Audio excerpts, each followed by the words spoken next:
Hey guys, it's Key here with another video on Genshin beginner tips. I've been playing the game since day one from launch, so I have a few things, up my sleeve, but here they are.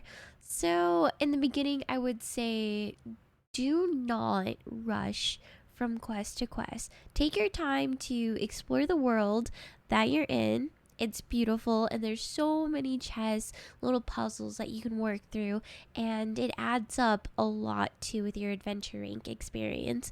And later on, it's kind of hard to come by, so I would take advantage of that while you can, especially since quests are limited. So, you'll just run out of content later on and not quite so soon. Another thing that you could do too is to collect Animalculus and Geoculus around the world as well, in between quests and whatnot. You should see it pop up in your mini map. It looks like a little star, and that actually helps you increase your stamina if you go ahead and go to a statue of 7.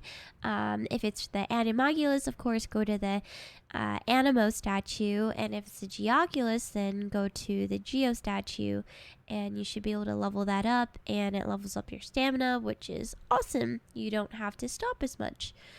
Try not to spend all of your Primogems, especially if you're a free-to-play player, because I think right now I have an alt account that's around adventuring 25, and I have around, I collected around 7,000 Primogems, so it's really tempting to just blow it all off into summons and whatnot, but I really only did the beginner wishes, and then when I saw a banner that I wanted a certain character from, I spent a little bit of my Primogems on that banner as well, and you get some 3-star weapons, maybe 4-star weapons.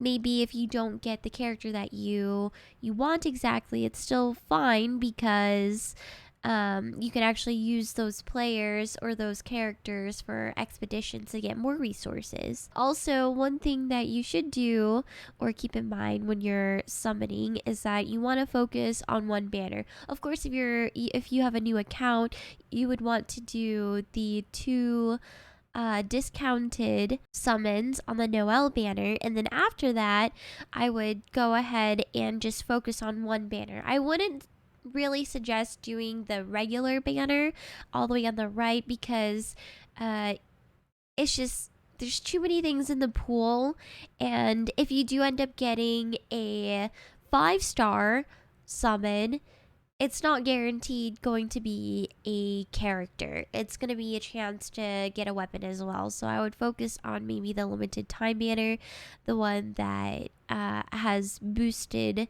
chances for certain characters. And if you see a certain character that you want, go ahead and spend a little bit on that. And then, of course, later on too, you're going to want to use some of your Primogems for resin refreshes and whatnot for resources as well. Don't forget to go ahead and go to the shop and take a look at Paimon's bargains.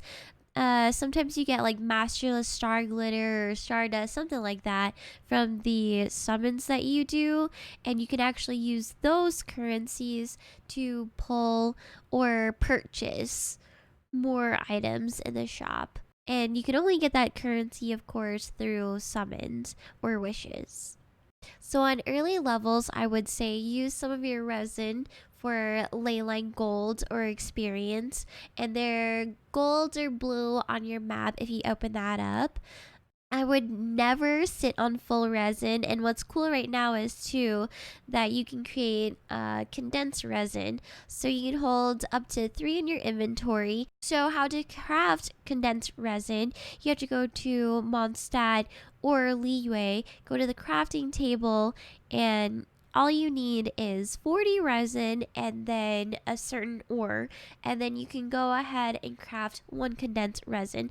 So what that basically does is that you get to store 3 away in your inventory max, and then when you do domains or ley lines and stuff, when you do 1 run, it basically counts as 2, since you're using 40 resin instead of 20. So if you don't have a lot of time to play one day, maybe you can go ahead and craft some condensed resin and just play when you can.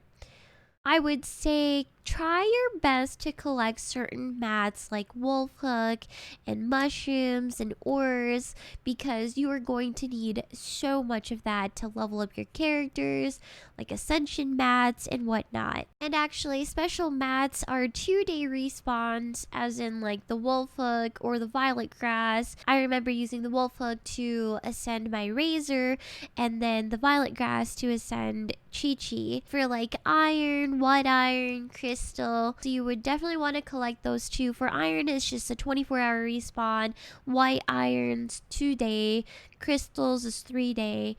And I will go ahead and link this interactive map in the description below as well, because it helped me out so much. You can see all the spawns for ores, animalculus, or geoculus, plants, all that, all of those sorts of things. So it's really, really useful. I would definitely give this a look. And I know I did touch on this before too, but make sure to send your extra characters on expeditions for mats. You can send them for ores, you can send them for Mora, but to send your characters on expeditions, you actually have to go into your adventure guild. So you can either do this in Liyue or Mondstadt, same place where you collect your adventure rank up rewards, stuff like that. And you should make sure to do this on a daily basis. And there's actually certain characters that have a reduced time on expeditions. So like Chang'un, there's Kei-Ching. So that makes your expeditions a bit more efficient. That's for sure.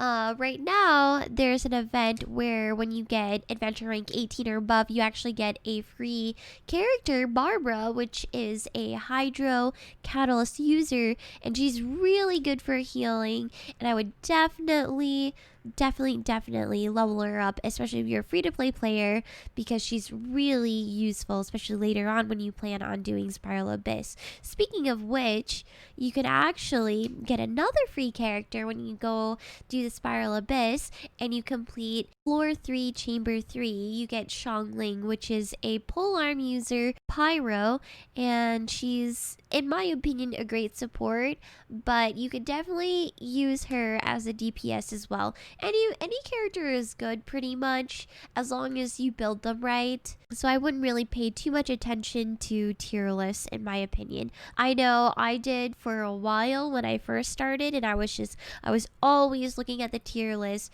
but you know, any character is good as long as you build them right. Another thing is to try to focus only 2 to 3 characters, because mats, resources, it's pretty scarce, and you'll definitely feel it when you hit a higher adventure rank. So right now I'm adventure rank 45, and I don't have any adventure, or I don't have any experience books. I barely have mats to level up weapons and such. I don't really have much for Mora, and my mistake was in the beginning I just leveled pretty much everyone I got because I was so excited and I wanted to try them out, but realistically I would not do this. If I could go again, I definitely wouldn't. I'd try to focus on 2 to 3, and then later on, of course, focus a little bit on your other characters for support in the Spiral Abyss. And you definitely want a DPS, a support, a healer,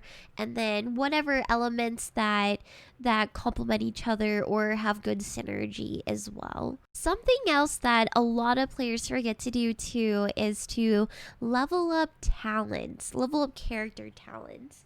So the cap goes up every single time you ascend your character, and you really want to keep up on this because the difference is like night and day.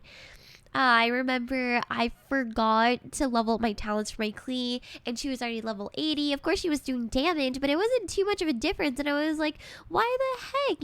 Is she just really not that good? I had a 5-star catalyst on her, level 80. Everything was leveled up except for her talents. And when I finally did that, then she started doing so much damage and critting for crazy amounts too. here's another image that I will link down in the description below. It actually helped me out a lot too. Is that it shows you the domain daily rotations once you get that far. So every day there's only certain domains that give a specific material or resource from there. So if you want some talent books, a certain one, if it's diligence or resistance, prosperity, freedom, those books only show up certain days. And same with weapon ascension mats. So this image right here helped me out a lot on planning out what I need to farm a certain day. And of course, if there's nothing that you really want that day or really need, I would definitely go ahead and spend your resin on gold or experience ley lines. Something important that I almost forgot to mention actually is that make sure to do your daily commissions every day. Even if you don't want to play, just log on really quick.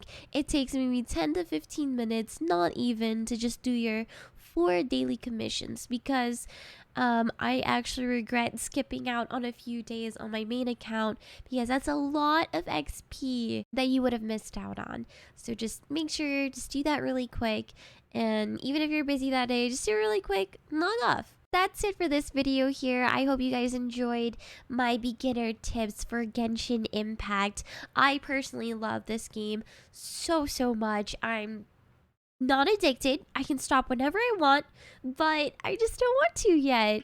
And I actually started an alt account as well. I know I mentioned that earlier. That's just how much I love it. I just want more content, and I'm excited to see how much the game will change in time. There's so much more content to come, and I hope you guys are excited as I am. See you guys next time. Bye.